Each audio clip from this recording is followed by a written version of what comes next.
एक छोटे से गांव में, जहां हरे भरे खेत, कल कल बहती नदी और प्यार भरे लोग रहते थे, वहीं एक युवा किसान का परिवार भी बसा था। उस किसान का नाम अर्जुन था। अर्जुन मेहनती, ईमानदार और सच्चाई का पुजारी था। वह अपने माता पिता का इकलौता बेटा था और अपनी छोटी सी जमीन पर खेती करके अपनी माँ और पिता का पेट पालता था। अर्जुन का जीवन भले ही साधारण था, लेकिन उसके सपने बड़े थे। वह चाहता था कि उसका गांव तरक्की करे और हर किसी को खुशहाली मिले। परंतु उसका ये सपना पूरा करना आसान नहीं था। गांव में एक बड़ा जमींदार रहता था, जिसका नाम रघुनाथ सिंह था। वह धनवान और शक्तिशाली था, लेकिन घमंडी और भ्रष्टाचारी भी। उसने गांव के गरीब किसानों की जमीन हड़पने के लिए कई झूठे दस्तावेज तैयार कर रखे थे। अर्जुन का खेत उसके लिए सब कुछ था।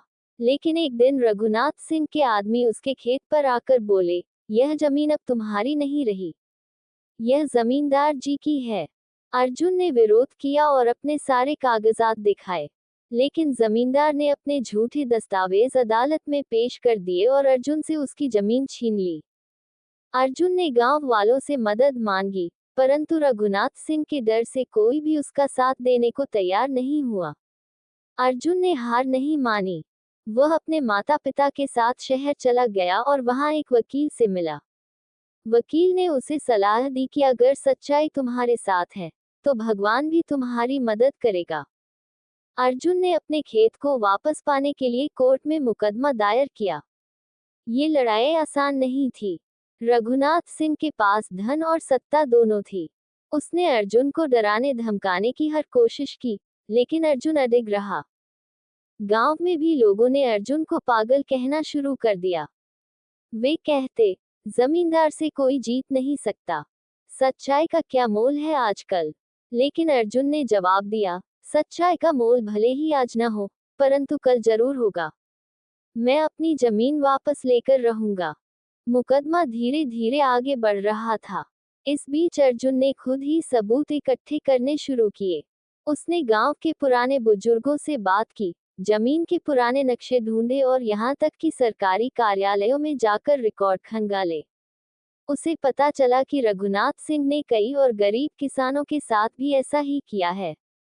अर्जुन ने उन किसानों को एकजुट किया और उनकी कहानियां कोर्ट में पेश की। ये देखकर रघुनाथ सिंह को गुस्सा आया और उसने अर्जुन को धमकी दी। लेकिन अर्जुन ने कहा, सच के साथ खड़े होने का साहस हर किसी में नहीं होता। अगर मुझे कुछ हुआ, तो भी सच्चाई जिंदा रहेगी। कोर्ट में दोनों पक्षों की दलीलें सुनी गईं। अर्जुन ने सच्चाई के सारे सबूत पेश किए, जो उसकी जमीन पर उसके हक को साबित करते थे। दूसरी ओर, रघुनाथ सिंह के झूठे दस्तावेज धीरे धीरे बेनकाब होने लगे। आखिरकार, न्याय ने अर्जुन के पक्ष में फैसला सुनाया। कोर्ट ने न केवल अर्जुन को उसकी जमीन वापस दिलाई, बल्कि रघुनाथ सिंह पर भारी जुर्माना भी लगाया। इसके साथ ही बाकी किसानों को भी अपनी जमीन वापस मिलने लगी। अर्जुन की इस जीत ने गांव में नई उम्मीद की किरण जगाई। लोग अब सच्चाई और न्याय में विश्वास करने लगे। अर्जुन ने अपनी जमीन पर खेती शुरू की और बाकी किसानों को भी तरक्की का रास्ता दिखाया।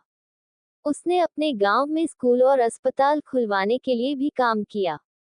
रघुनाथ सिंह, जिसने हमेशा अपने धन और ताकत का दुरुपयोग किया था, अब अकेला पड़ गया। गांव के लोगों ने उसे सिरे से नकार दिया। अर्जुन ने उसे माफ करते हुए कहा, गलतियां इंसान से होती हैं, परंतु जब सच्चाई जीतती है, तो हर किसी को ये समझ लेना चाहिए कि झूठ और अन्याय का अंत अवश्य होता है। इस कहानी से हमें ये सीख मिलती है कि सच्चाई का रास्ता कठिन जरूर होता है, लेकिन अंत में जीत उसी की होती है। सच्चाई में इतनी ताकत होती है कि वह झूठ और अन्याय को हरा सकती है। हमें कभी भी सच्चाई का साथ छोड़ना नहीं चाहिए, चाहे परिस्थितियां कितनी भी कठिन क्यों न हो। ये कहानी बताती है कि ईमानदारी और सच्चाई पर चलने वाला व्यक्ति कभी हारता नहीं। सच्चाई की जीत निश्चित है।